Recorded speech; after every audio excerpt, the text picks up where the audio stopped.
disclaimer. I realize that I have two big posts and I often read them from the screen to allow you guys to get the knowledge about my spinal cord injury and the many hardships that people with a spinal cord injury face.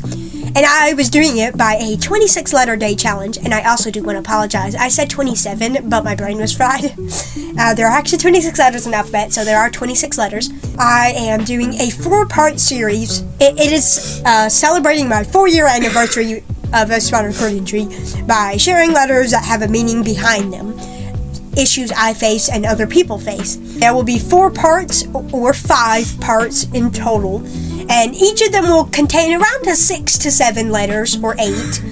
If it's great, it's going to contain 10.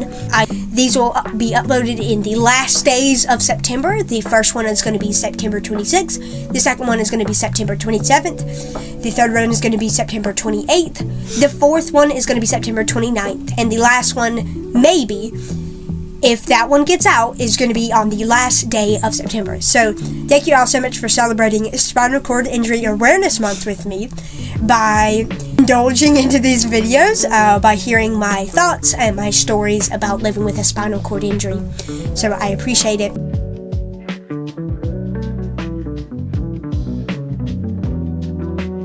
It is day 19 of sharing an alphabet letter that correlates to one problem out of the several that people with a spinal cord injury go through. The reason I'm sharing this with you all is because it's Spinal Cord Injury Awareness Month. This is a very important month to me, and I can imagine several others. Many people, after breaking their neck or back, have to go through their life all over again, relearning a lot of already grasped skills beforehand. Spinal cord injury is scary and can change people's perspectives on how simple tasks can take every ounce of strength we've gained. Today is letter S. S is for sexual function.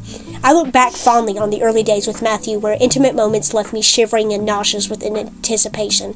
I was so eager yet so scared to open that door, especially when I was insanely head over heels for this beautiful man I felt so lucky to be dating. Up to this point, I had very little experience with my body in that way, so I had no idea what to expect. All I knew was that I wanted Matthew in every way, and I'm so grateful for his openness and understanding because we've been able to discover so much together. Let's be real, sexual function is by far what people outside the SCI world are most curious about, and truthfully, those within the SCI community, especially those newly injured or just beginning to explore sexuality with their changed body, have so many of the same questions.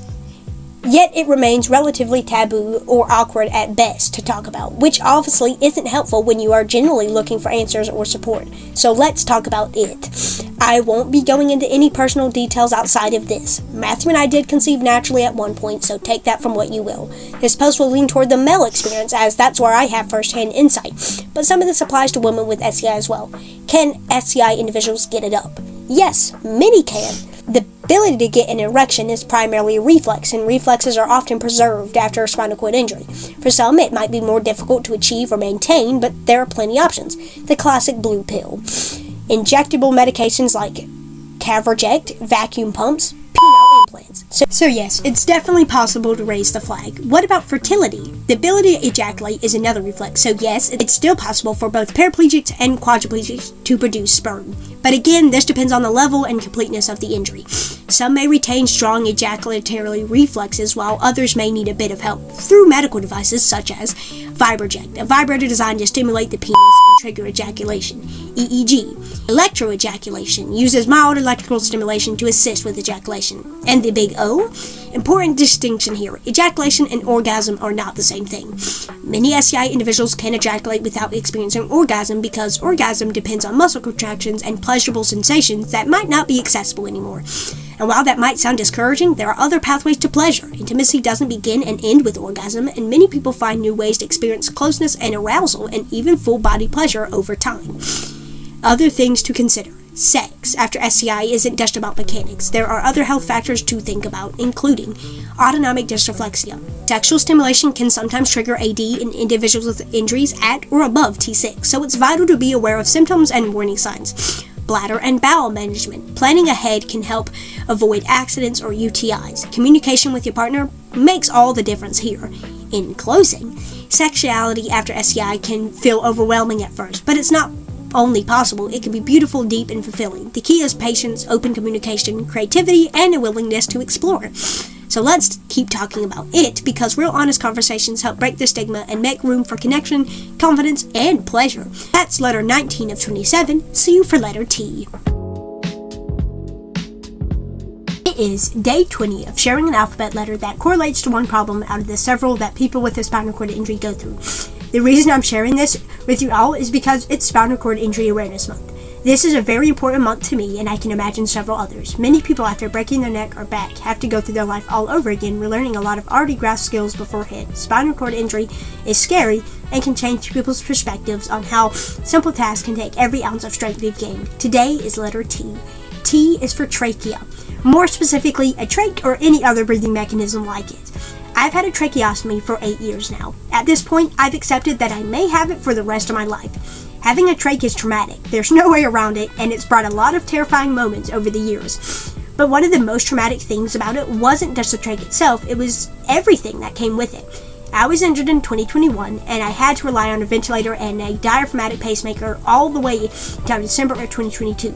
So about 16 months. I wouldn't wish that experience on anyone. The surgery for the pacemaker was incredibly risky for me due to my high levels of autonomic dysreflexia, and I'm honestly lucky to have made it through.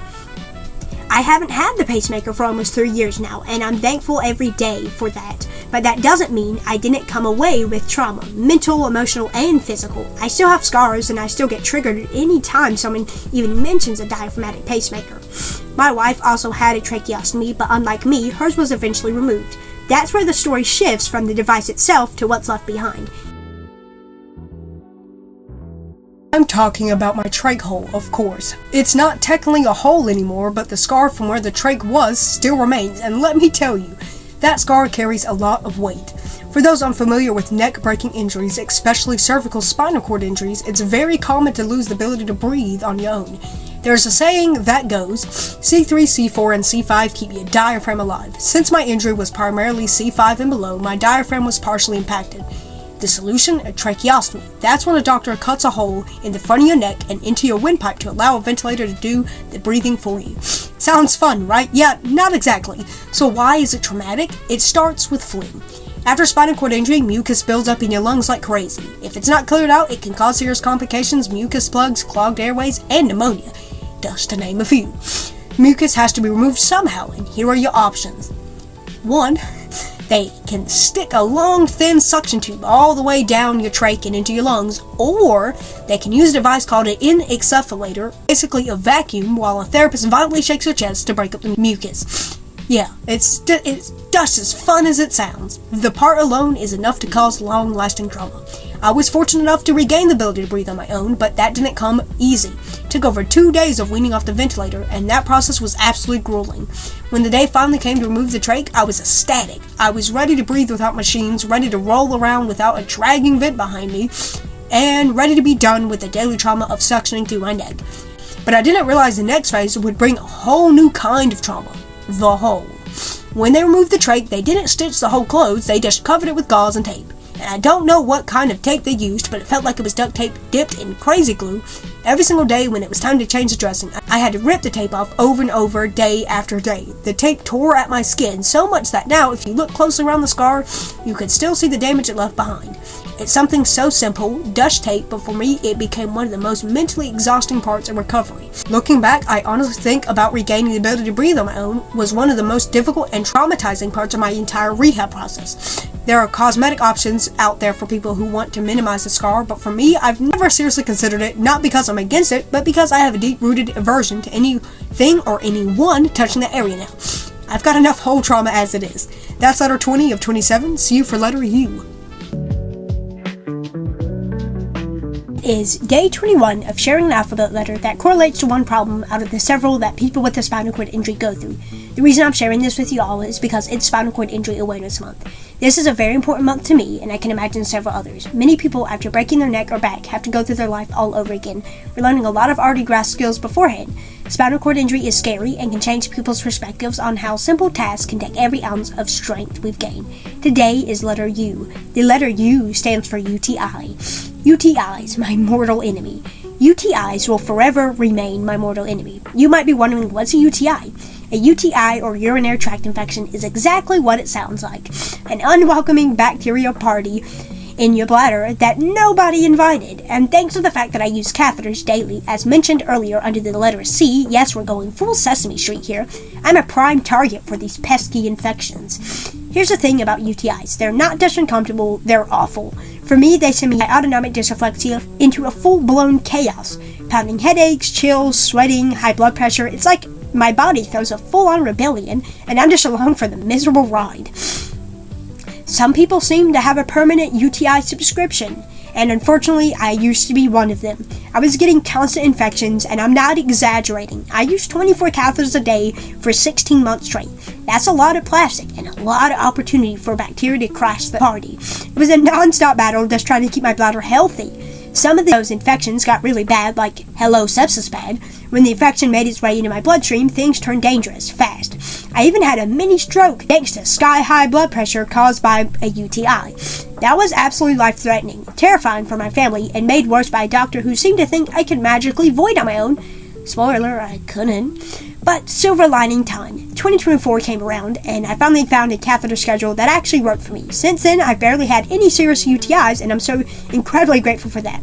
Nowadays, I take a proactive approach. The moment I feel something off, I chug water like I'm training for a hydration marathon. Be extremely sanitary during catheters. I've also had Botox injections in my bladder. Yes, it's not just for wrinkles anymore, to help it hold more and leak less, meaning fewer catheterizations and fewer infections. I honestly feel lucky to have the bladder health and UTI control I do today. It's been a wild ride, but I've learned how to fight back and win. Now let's talk about my wife's UTI experience. She hasn't had many UTIs, but one in particular stands out, and not in a good way. In March 2024, she woke up feeling more tired than usual. Nothing too crazy, just a bit sluggish. We chalked it up to poor sleep, or maybe just one of those days. But as the hours went on, tiredness turned into full-on lethargy. She could barely stay awake, barely push her chair, and then came the bone-deep shivers. At that point, we thought, okay, this must be the flu. The symptoms lined up, and we were fairly confident until the flu test came back negative. Uh-oh. For anyone with a neurogenic bladder, the next suspect on the list is a UTI. Her primary physician agreed and prescribed her antibiotics right away. She also started flushing water like a champ and braced for the rough night ahead. And boy, that night sucked. When she gets a UTI, it's like her body goes haywire. Shivers take over her shoulders, arms, neck, everywhere, and no amount of bundling seems to stop them. So she rides it out, buried in sheets, layered with every blanket we own, holding her arms tight to her chest like self-warming burrito, hoping not to wake me up. Sometimes she manages to fall asleep, other times she shakes straight through to sunrise. Thankfully, this time the antibiotics kicked in quickly, and by the next day she was feeling mostly human again. She's actually had a pretty clean record with UTIs over the years. Her defense strategy includes daily cranberry supplements, constant vigilance over bladder output, immediate hydration attacks at the first sign of shivers, strict hygiene during intermittent catheters. For her, and for many of us, the best offense against UTIs is a rock-solid defense, and maybe a little luck. But mostly hygiene and water. So much water. That's letter 21 of 26. See you for letter V. It is day 22 of sharing an alphabet letter that correlates to one problem out of the several that people with a spinal cord injury go through. The reason I'm sharing this with you all is because it's Spinal Cord Injury Awareness Month. This is a very important month to me, and I can imagine several others. Many people, after breaking their neck or back, have to go through their life all over again, relearning a lot of already grasped skills beforehand. Spinal cord injury is scary and can change people's perspectives on how simple tasks can take every ounce of strength we've gained. Today is letter V. The letter V stands for voice. My voice. I wouldn't say I was a particularly talkative kid, but I wasn't quite either. Somewhere in the middle, I guess. Just your average kind of talkative. But after my spinal cord injury, I learned more about my voice and the absence of it than I ever thought I would. As I mentioned earlier in this A through Z series under the letter T, I've had a tracheostomy trach for about 8 years now. This small but life-saving access point allows air to flow directly into my windpipe and the lungs, keeping me alive. But it came at a cost. It also took away my ability to speak. To function properly, my ventilator required a balloon called a cuff to be inflated just below my vocal cords. That balloon kept air moving in the right direction, but it also blocked any air from reaching my voice box, which meant that no matter how much I wanted to speak, I physically couldn't. It was then that I realized just how much I had taken simple communication for granted. There were still ways to talk, technically. I could just barely move my thumb, which meant I could press a call bell to get someone's attention. From there, we'd move into an extremely slow and tiring process, spelling out words letter by letter using an alphabet board. My caregiver would point to each letter, and I blinked to indicate the one I needed. We did this to form every word, every sentence, every thought I wanted to share, and honestly, it got to be too much. So much effort just to say something simple. Eventually, it was easier to say nothing at all. Instead, I became quiet, first by choice, then by habit.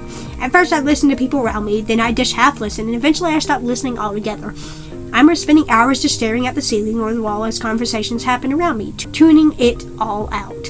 My mind became the only place I lived in, and that's a tough place to be when you're processing a life-changing injury.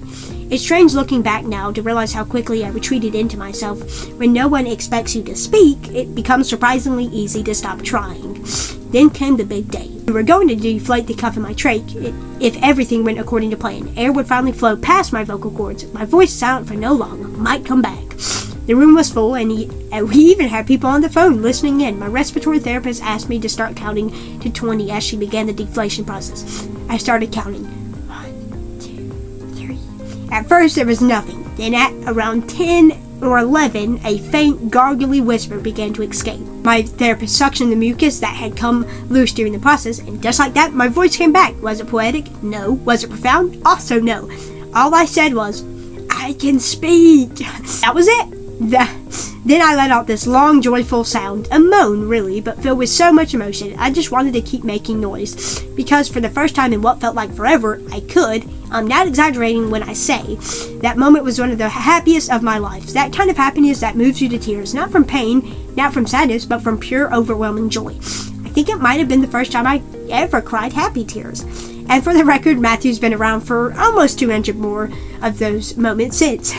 Even now, 4 years later, just remembering that day makes my eyes well up. These days, my voice is something I cherish. It allows me to get people's attention, to speak my mind, to connect. And yes, now I'm very talkative, which honestly still surprises me, but maybe that's just me making up for the past 17 months I didn't have a voice at all. And if that's the case, I'll keep talking. It is day 23 of sharing an alphabet letter that correlates to one problem out of the several that people with a spinal cord injury go through. The reason I'm sharing this with you all is because it's Spinal Cord Injury Awareness Month. This is a very important month to me, and I can imagine several others. Many people, after breaking their neck or back, have to go through their life all over again, relearning a lot of already grasped skills beforehand. Spinal cord injury is scary and can change people's perspectives on how simple tasks can take every ounce of strength we've gained. Today is letter W. W is for wheelchairs. I rolled up next to the couch. Matthew locked my brakes, unbuckled my seatbelt, and gently lifted my legs to help transfer me. It was seamless, comfortable, intimate, and as he scooped me into his arms, I couldn't help but smile, because I get to share this life with someone who gets it, someone who knows how to lift me and uplift me. A couple of adjustments later, and I was sprawled across the couch, relaxed. Matthew moved my chair out of the way and then curled up beside me, resting his head on my chest. I looked down, he looked up, his eyes sparkled. I leaned in. Right, hold up, that can't be right? I'm wheelchair bound. How could any of this be possible? Let's be clear, I am not wheelchair bound. I am wheelchair liberated. We need to stop treating wheelchairs like symbols of tragedy. My wheelchair isn't a prison, it's a passport, a tool of freedom, a getaway, a gateway to life. I love my wheelchair, every one I've ever had, and I bet that most of the millions of wheelchair users in this country feel the same. Why? Because our chairs are how we move, how we show up, how we live. Without mine, the past 7 years would have looked very different. No way I could have returned to high school, graduated college, or worked in a hospital, the very one where I met Matthew. No way I'd be out here riding roller coasters, having beach picnics, catching sunsets from the grass, or yes, curled up with my man on a lazy Sunday movie night. None of that would have happened without my wheelchair, and not in spite of it, because of it. So let's retire that old phrase once and for all. I'm not bound, I'm free. But here's the truth. While wheelchairs liberate, the system meant to provide them can be deeply restrictive. When I applied for coverage of my shower/commode chair, insurance denied it. Why? They said I could do my bowel program and bathe in bed. Excuse me, what? That denial wasn't just wrong, it was dehumanizing. But we fought back, we pushed, we appealed, and eventually we won. Because that's the truth about navigating insurance. They often count on us giving up. They count on us accepting no, but don't. Fight back, speak up, keep going. Because you deserve the equipment that gives you access to life, not just survival.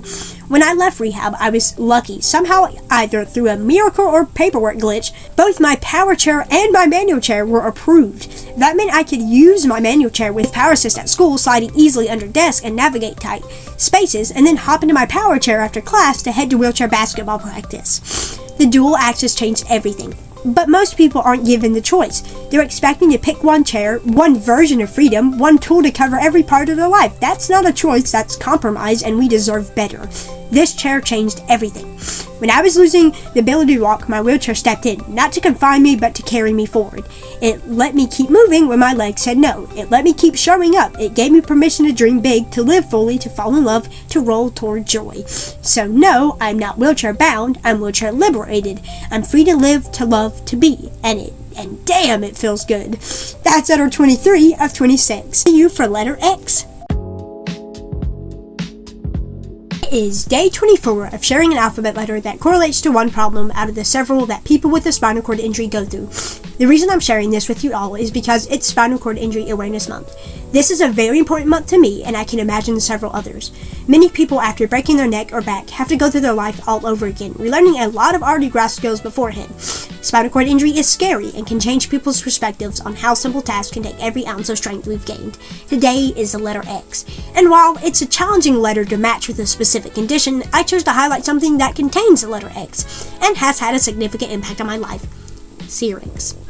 Syrinx is a fluid-filled cyst that can form within the spinal cord. This condition, known as post-traumatic, often develops after a spinal cord injury. It can occur months or even years after the initial trauma, frequently due to scar tissue disrupting the normal flow of cerebral spinal fluid, CSF. As the syrinx grows, it can cause a range of symptoms, including increased spasticity, chronic or worsening nerve pain, decreased strength, sensory or motor function lost. Left untreated, it can lead to further paralysis and neurological damage, making early detection and treatment essential. My experience. In my case, the development of a syrinx played a major role in the progression of my paralysis, alongside functional neurological disorder, FND, and ALS. After a year after my paraplegia diagnosis in June 2018, worsening symptoms began to appear: intensified spasms, heightened nerve pain, and a decline in both sensory and motor functions. The cause was identified as a syrinx, likely aggravated by FND interfering with my nervous system and my existing osteoporosis weakening the vertebrae. Once diagnosed, my medical team acted quickly. I underwent a surgical procedure called shunting, where a catheter was inserted to drain the fluid from the syrinx to another part of the body, typically the abdomen. Thankfully, this alleviated many of my symptoms, and I have not required further surgery since. However, I do undergo monthly MRIs to monitor for any reoccurrence of further complications involving my spinal cord. If you or someone you know is experiencing new or worsening symptoms after a spinal cord injury, especially increased spasms, nerve pain, or changes in mobility or sensation, please consult a neurologist or spinal specialist. Can be subtle at first, but early detection can prevent serious and lasting damage. Stay informed, listen to your body, and never hesitate to advocate for your own health. That's letter 24 of 26. See you for letter Y. Is day 25 of sharing an alphabet letter that correlates to one problem out of the several that people with a spinal cord injury go through. The reason I'm sharing this with you all is because it's Spinal Cord Injury Awareness Month. This is a very important month to me, and I can imagine several others. Many people, after breaking their neck or back, have to go through their life all over again, relearning a lot of already grasped skills beforehand. Spinal cord injury is scary and can change people's perspectives on how simple tasks can take every ounce of strength we've gained. Today is the letter Y. Y stands for youth. Many people who experience a spinal cord injury, SCI, are still very young when it happens, often children or teenagers.